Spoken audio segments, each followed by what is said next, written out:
કોંગ્રેસના ઉમેદવારનો આક્રમક પ્રચાર છે। બંને પાર્ટીએ મહિલા ઉમેદવારને મેદાનમાં ઉતાર્યા છે। ત્યારે જ્ઞાનીબેનના આક્રમક વાકબાણ પછી રેખાબેનનો પણ લડાયક મિજાજ। રેખાબેને કહ્યું છે કે સામેના ઉમેદવાર જાતિવાદ પર લડે છે ચૂંટણી। હું બનાસની સેવા કરવા માટે ચૂંટણી લડી રહ્યું છું। રેખાબેને પણ આ પ્રહાર કર્યા હતા।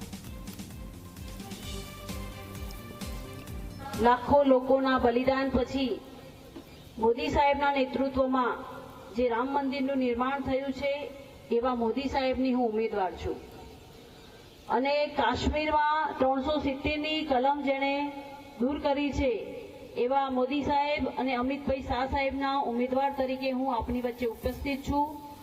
એટલે મારે એમ કહેવું છે કે હું તો મોદી સાહેબની ઉમેદવાર છું, જ્યારે સામેના જે પક્ષના બેન છે એ રાહુલ ગાંધીના ઉમેદવાર છે। સામેના પક્ષના બેન જાતિવાદ ઉપર ચૂંટણી લડી રહ્યા છે, જ્યારે હું બનાસની સેવા કરવા માટે ચૂંટણી લડી રહી છું।